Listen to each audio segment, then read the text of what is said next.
Hi friends, நீ நான் காதல் அப்கமிங் எபிசோடு என்னென்னு பார்க்கலாம். ஆட் ஷூட்டுக்கு சூப்பராக ட்ரெஸ் பண்ணிகிட்டு இருக்காங்க. மயக்க மருந்தை கொடுத்ததுனால அபி போய் மயங்கிடுறாங்க. அதுக்கப்புறம் ராகவ் என்ன பண்ணுறாங்க, நடிக்கிறதுக்கு அபி வரலைன்னு நான் வரல அப்படின்றாங்க. உடனே இந்த லாவணி வந்துட்டு நான் நடிக்கிறேன் அப்படின்னு போய் ட்ரெஸ் எல்லாம் மேக்கப் பண்ணிட்டு வந்துடுதுங்க. சரியான நாள் எப்போன்னு ரெட்டியாக நின்றுட்டுருப்பா போல இருக்குது. ஆனால் ராகவ் என்ன பண்ணுறாங்க, நான் நடிக்கவே முடியாது அப்படின்னு சொல்லிட்டு வேறு ஆளை ஏற்பாடு பண்ணுறாங்க. ஆனால் வேறு ஆள் கூட நடிக்க முடியாது, உங்கள் கூட தான் நடிப்பேன் அப்படின்னு ரெடியாகி நிற்கிறா. ஆனால் முடியவே முடியாதுன்னு ராகவ் சொல்ல, ராகவ் அப்படின்னு ஒரு குரல், தெய்வீக குரல் ஒலிக்குது. அங்கேருந்து அபி வர்றாங்க. சூப்பராக வராங்களா, இவ எப்படி வந்தா அப்படின்னு நினச்சிட்டு இருக்கல. அங்கே ஒருத்தவங்க டச்சப் பண்ணுறவர் தான் நல்ல மனுஷன் போல இருக்குது. என்ன இங்கே உழுக்க வந்து கிடக்குறான்னு சொல்லி தண்ணியெல்லாம் தெளித்து எழுப்பிடுறாங்க. எழுப்பிட்டு வந்து இங்கே கூட்டிகிட்டு வந்துடுறாரு போல இருக்குது. அப்படியே ஃப்ளாஷ்பேக்கில் நினச்சி பார்க்குறாங்க. அதுக்கப்புறம் நான் வந்துட்டேன் அப்படின்னு சொன்ன கையோட, சரி வாங்க வாங்க மேடம், என்ன மேடம் ஆச்சு, என்னன்னு தெரியல, மயக்கம் வந்துருச்சு, போய் படுத்துட்டேன் அப்படிங்கிறாங்க. அதுக்கப்புறம் நடிக்க ஆரம்பிக்கிறாங்க. லாவணியை இடிச்சுக்கிறாங்க. அவங்க நடிக்கிறாங்க, இவங்க இடிச்சுக்கிறாங்க. பார்க்க சும்மா செம்ம சீனுங்க. ராகவுக்கு அபிக்கும் சும்மா வேவ்லேருந்து போயிட்டுருக்கு. அவ்வளோ அழகாக நடிக்கிறாங்க. அப்படியே சொக்கி போகிறாங்க. இங்கே லாவணியாவுக்கு பார்க்க பார்க்க வயிறாக எரியுது. சே அப்படின்னு சொல்லிட்டு டைரக்டர் என்ன பண்ணுறாரு, அப்படியே சூப்பராக நடிக்கிறிய, கட் அப்படிங்கிறாங்க. ஆனால் கட் சொல்லி காமன் நேரம் ஆகியும் அவங்க பார்த்தா காதலில் மூழ்கி அப்படியே காதல் வானில் சிறகடிச்சு பறக்குறாங்க. இவங்க எல்லாரும் வந்து நிற்கிறாங்க. டைரக்டர் அசிஸ்டண்ட்லாம் வந்து சார் அப்படிங்கிறாரு.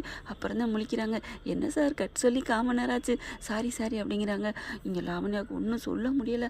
அடுத்து வேறு ட்ரெஸ் போட்டுவாங்க அப்படிங்கிறாங்களா, வேறு காஸ்டியூமில் வரணும் அப்படின்னு சொல்லிட்டு இன்னொரு ட்ரெஸ்ஸை போட போகிறாங்க. அதுக்குள்ளே பார்த்தீங்கன்னா இன்னொரு மருந்தை கலக்கி வச்சுருது இந்த லாவண்யாப்பில். பவுட்ரு போட்டு இதை கொடுங்க அப்படின்னு சொல்லி வச்சா அந்த கலக்க போயில கை தட்டி விட்டு தன்னால் கீழே விழுந்துருது. ஏன்னா அபிக்கு எப்போவுமே பக்கபலமாக முருகர் இருக்கார் இல்லையா, அதனால் கீழே வந்துடுது. அச்சா, இந்த லாவண்யாப்பில் எங்கிட்ட தான் கதவை திறந்து எட்டி பார்க்குதுன்னு தெரியல. பொந்துக்குலேருந்து எட்டி பார்க்குமே எலியோ பாம்போ அந்த மாதிரி டொயின்னு எட்டி பார்க்குதுங்க. என்ன நடக்குது அப்படின்னு பார்த்துக்கிட்டு அது பார்த்தா அந்த பவுடர் கீழே விழுந்துருதா, அச்சா அப்படின்னு சொல்லி இத்துக்கிறா. அப்புறமா இன்னொரு பவுடர் இருக்கும்ல, அதை வச்சு தடவிடுறாரு. அதனால பார்த்தீங்கன்னா மூஞ்சிக்கு எதுவுமே ஆகாமல் போயிடுது. அதனால லாவணி என்ன பண்ணுறாங்க, சே இந்த மாதிரி ஆயிடுச்சு, அவளுக்கு முகம் ஃபுல்லாக இதாயிரும், அரிப்பு வரும், நம்ம நடிக்கிறான்னு பார்த்தா இப்படி ஆயிடுச்சு அப்படின்னு வந்துக்கிறா. அடுத்து பார்த்தா அடுத்த விளம்பரத்துலேயும் சூப்பராக நடிக்கிறாங்க, கலக்குறாங்க. அப்படியே ட்ரெஸ்ஸை பார்த்து மயங்குறாரு ராகவ். அப்படி தான் இருக்குது. மோதிரம் மாற்றுறாங்க. எல்லாமே இவங்க லவ்வர்ஸ் டே சொல்கிறத பூராமே ஆடில் சொல்லி முடிச்சிடுறாங்க. அபி பத்தாவதுக்கு கீழே உட்காந்துக்கிட்டு அப்படியே ராகவுக்கு மோதிரம் மாட்டி விட, இவங்களுக்கு அவங்க மாட்ட, அவங்களுக்கு இவங்க மாட்ட, அண்ணலும் நோக்கினால் அவனும் நோக்கினால் லவ்ஸும் போயிட்டே இருக்குது. ராகவ் வச்சகன்னு வாங்காமல் பார்க்குறாரு. இதெல்லாம் அதையும் ஒரு ஆள் வச்சகன்னு வாங்காமல் பார்க்குது. அது லாவணியாங்க பார்த்து வயிறாரியுது. ஐயோ போச்சேன்னு சொல்லிட்டு அடுத்த டைரக்டர் சூப்பராக நடிச்சிட்டீங்க, வேறு லெவல் கலக்கிட்டீங்க, சான்ஸே இல்லை அப்படிங்கிறாங்க. ஆனால் இங்கே இந்த பிள்ளை தான் நொந்து போயிருக்கு.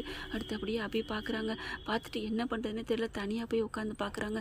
உட்காந்துக்கிட்டு ஏன் இப்படி ராகவ் நம்மளை வந்து ஒரு பார்த்தாலே அந்த பார்வையில் ஒரு காந்த சக்தி இருக்கே, என்னன்னே புரியலையே அப்படின்னு நினைக்கிறாங்க. அவங்களே தன்னைத்தானே மறந்துக்கிறாங்க. இவர் ராகவ் தான் மனசில் இருக்க எல்லாத்தையும் கொட்டி தீக்கிறாரு. அழகாக அப்படியே வசுவோட ட்ரெஸ்ஸு, ஆடை அலங்காரம் உங்களுக்கு ரொம்ப பிடிக்கும் அப்படின்னு சொல்லிட்டு 2 பேரும் கையெடுத்து கும்பிட்டு சொல்லிடுறாங்க. நல்ல ஆடு முடிஞ்சிருது. சூப்பர்னு சொல்லிட்டு டைரக்டர் வந்து செம்மையாக வாழ்த்துறாங்க, பாராட்டுறாங்க. இதில் வயிறெறிஞ்சு போய் நிற்கிறது நம்ம லாவண்யா மேடம் தான். ஓகே ஃப்ரெண்ட்ஸ், பார்க்கலாம் என்ன நடக்க போகுதுன்னு. இந்த பதிவு உங்களுக்கு பிடிச்சிருந்துச்சுன்னா உங்கள் பொண்ணான கையில் ஒரு லைக்கை போட்டு சப்ஸ்கிரைப் பண்ணிடுங்க. Thank you friends.